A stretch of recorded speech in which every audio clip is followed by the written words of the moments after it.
All right, I see us live. So it's 11:02 a.m. and I will go ahead and call to order the joint special meeting for Fire District 21 and 4.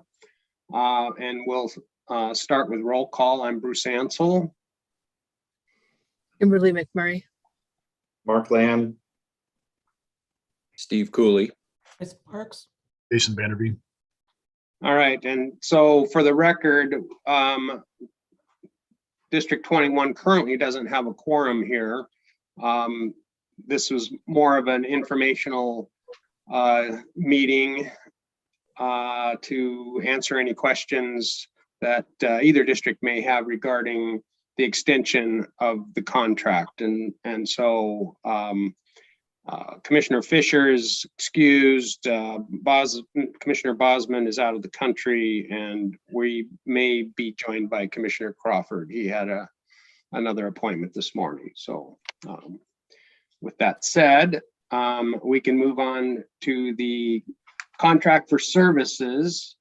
And basically, I can hum a few bars of what history I know of this. This original contract, which you have in your packet, was crafted over 10 years ago and has just sort of been renewed over the years. And then there came a time when District 4's board had a change of leadership, and there were some concerns brought forward as to the efficacy of the existing contract, and would we want to make changes to it. And then we got involved in discussions about RFAs and things like that.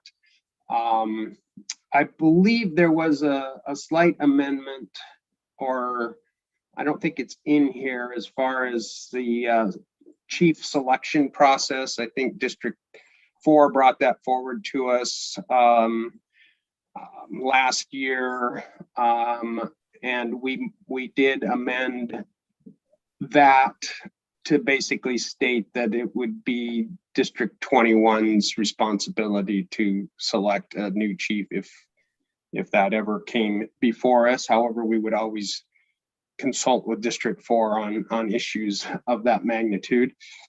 And then during our discussions back in early 2020, District 21 received a request to terminate the interlocal agreement from District 4 effective December 31 of 2021 or earlier. Well, we are getting really close to December 31 of 2021, and because the request was sent and accepted to discontinue our service to your district, we felt it might be in everyone's best interest to extend that for at least another year. And within that parameter, there was hope that we were going to both be successful in lifting our levy lids, and we both failed twice at that, which then leads to all kinds of new funding and taxing concerns to both districts.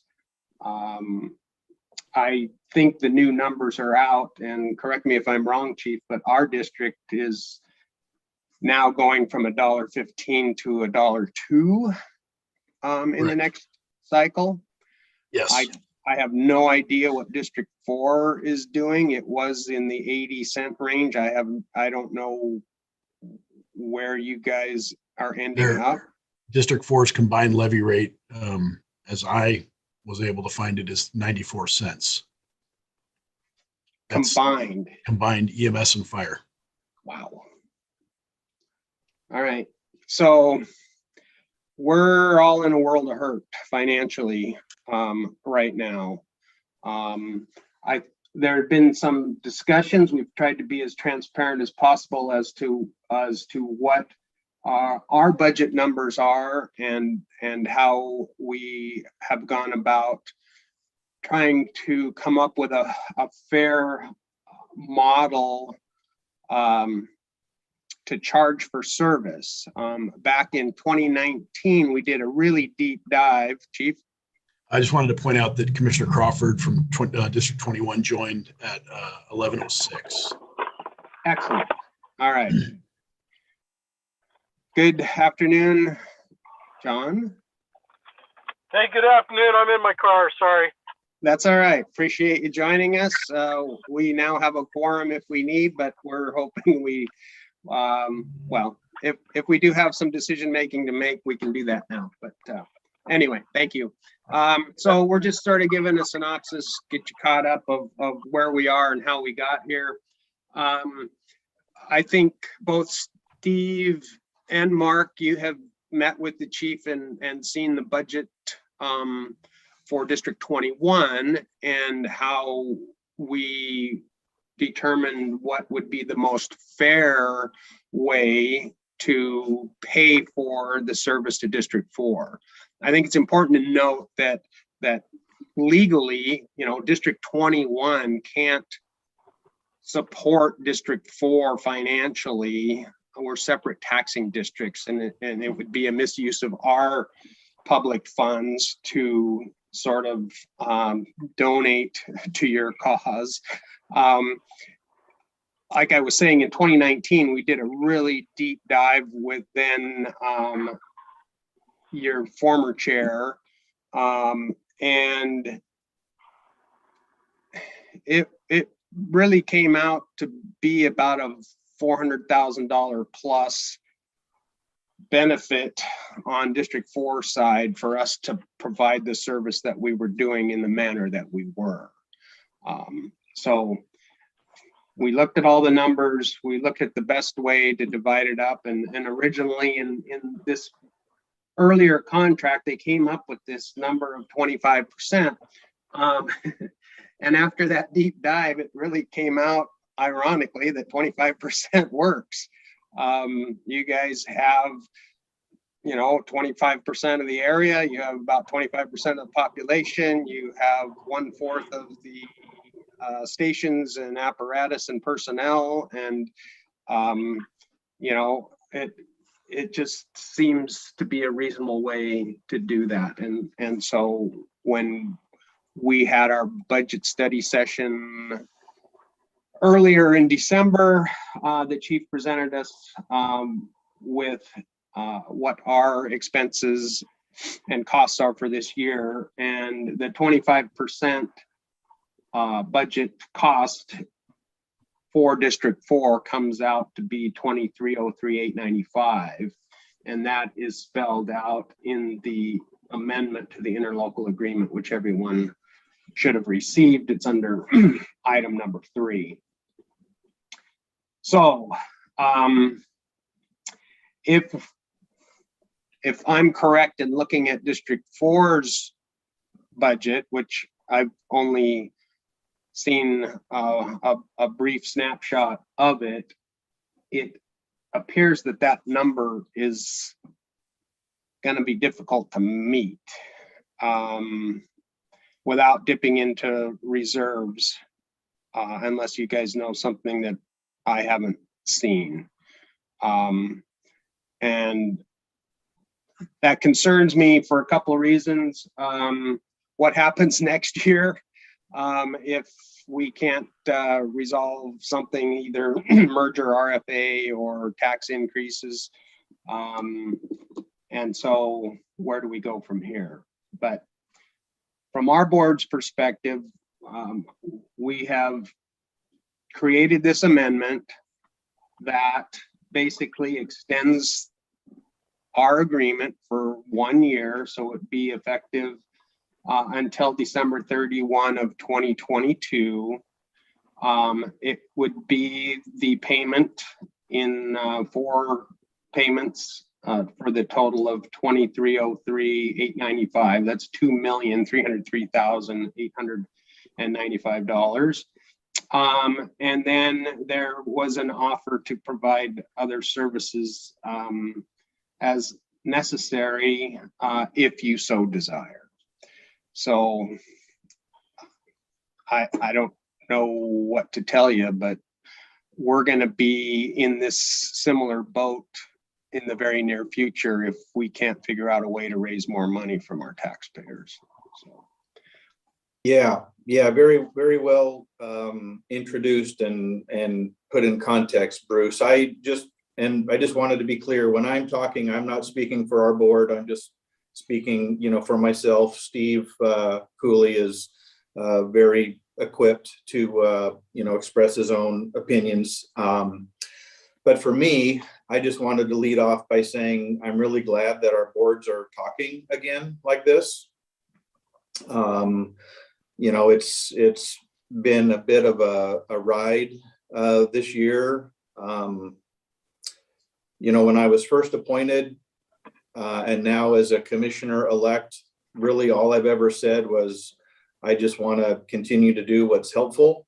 And if that's helping form an RFA, or if it's, discussions of a merger, or as in this case, extending the ILA for a year, I just want to be a part of the process that moves everybody forward in a way that's, going to provide the best services to our customers. So that's kind of what I wanted to just throw out there. Except for the very, very recent history, it seems to me that this ILA lived for 10 years and it worked. I've read it before and I just read it again. And frankly, I don't have really anything in there that I want to pick apart. I'm just thankful that District 21 is, willing to continue to be willing to talk about partnering with us. Yeah, and I mean, speaking for our board, I'm not sure what that means now, again, in the face of pretty strong voter opposition to our missions here. We're sort of canvassing any and all people who might have some suggestions as to how our message maybe was either misconstrued, or maybe that's what people want. But I think at some point, the truth is going to come out either in higher insurance rates or inability to provide service.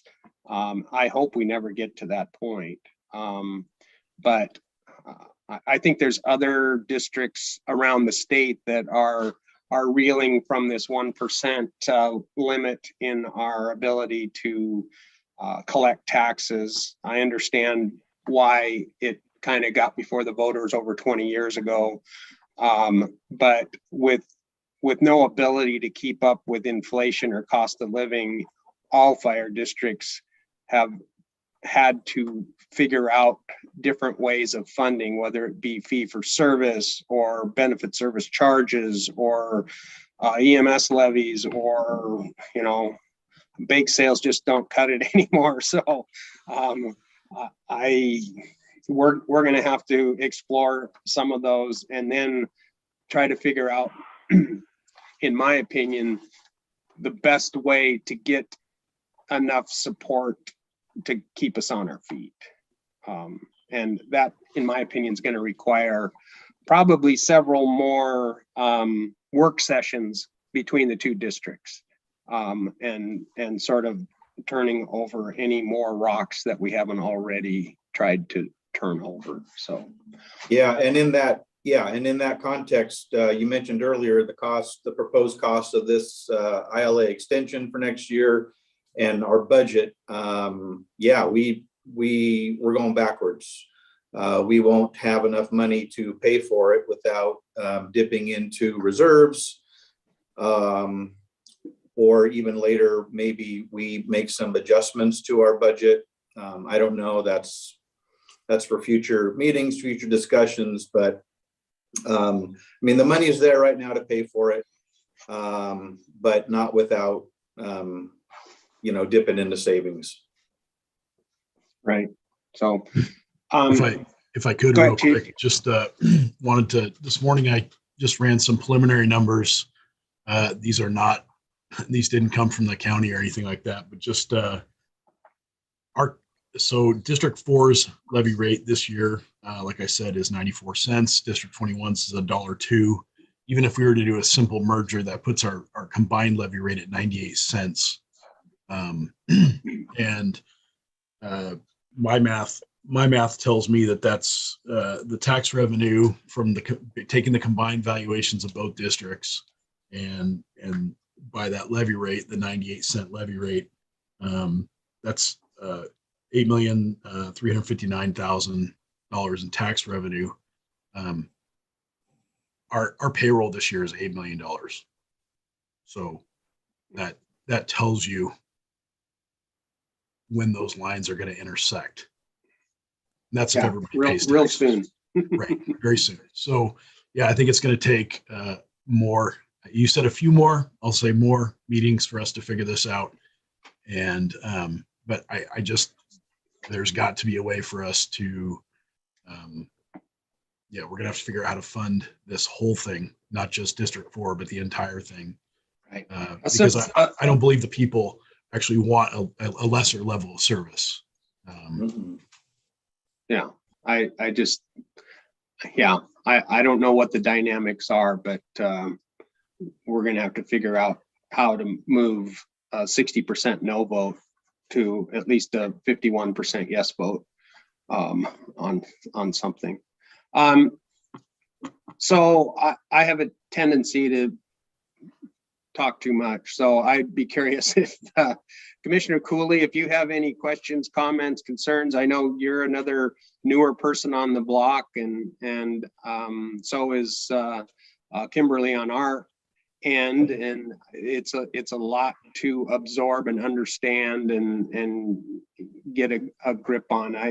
It's taken me years to partially understand the whole taxing situation in fire districts, but I think I have a rudimentary knowledge of it now, but I'd be interested to hear from you if that's okay. Oh, absolutely. Yeah, I would just echo everything both you and Mark said. Yeah, we're in this situation that we're going to have to work through, and I'm looking forward to those meetings that we're going to have to see if somehow out of this we can, as a merged entity, realize some savings. I mean, when I saw the budget that Chief Vanderveen went over with me, it certainly doesn't look like there's any room to cut, but hopefully from this merger process, we can maybe find some economies where if we do end up being one unit, whatever that looks like, we can find some economies there. But no, I appreciate the review of the situation up till now. And yes, you're right. I'm slowly coming up to speed, but look forward to the work we got to do together. Perfect. Kimberly, do you have any thoughts for us? Nothing to add. You've covered a lot of ground, and what everybody said. Yeah, I'm slowly learning and coming up to speed as well. But I don't have anything new or additional to add at this time. All right. John, you're still out there on your phone? Yeah,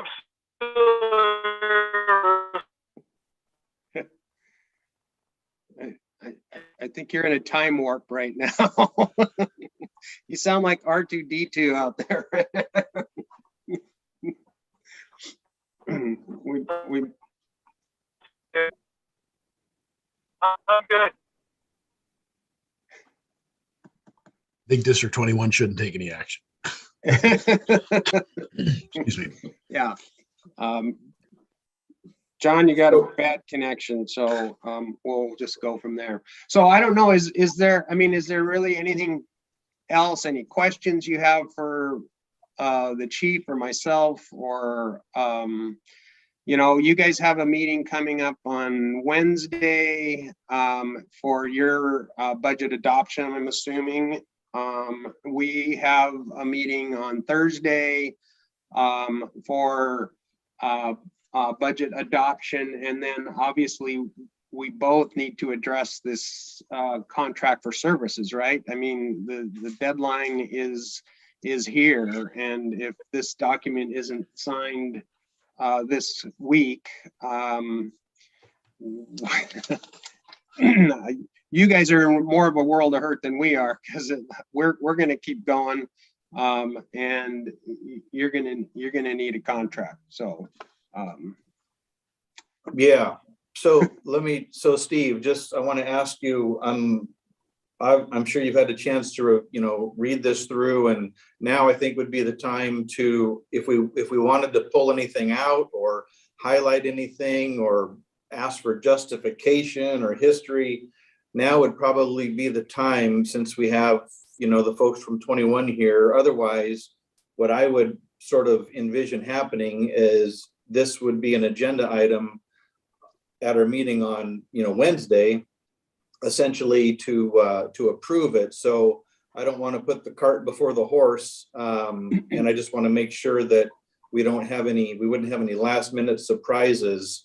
I'm ready to, support it as is. But I don't want to, talk for you. I think we're on the same page. Looking through it, I think it's completely reasonable just to, I am also prepared to vote on Wednesday if that's what we do to extend that. As Bruce said, we don't have a lot of choice really, but it doesn't matter. It's the agreement, as you said, has been working. So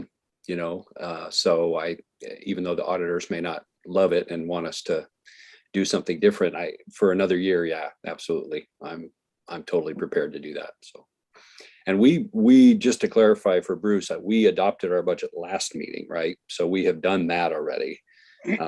This coming meeting Wednesday is simply about the merger, or continuing the agreement and anything else. All right. No, I just want to let you know that. Yeah. Yeah. So Chris, just I think you're there. I don't see your picture, but I think you're there. Just before I forget, can we just make sure that, this extension, this ILA is, part of the packet, and it's on the agenda as, I don't know if it'd be new business or not, but just, clearly we need to make sure we take action on it at our meeting. I will make a change to the agenda this afternoon. Thanks. Okay. Does anyone else have anything? I mean, I'm nice to see you guys working on this, and I truly look forward to some sort of collaborative meetings as we move into the new year, because we both have a ton of work to do, and I wish I had a magic wand I could wave and say we're going to have adequate funding and we're all going to live happily ever after, but it's going to take a lot of work before we get to that point. So anyway, John, are you trying to say something, or you?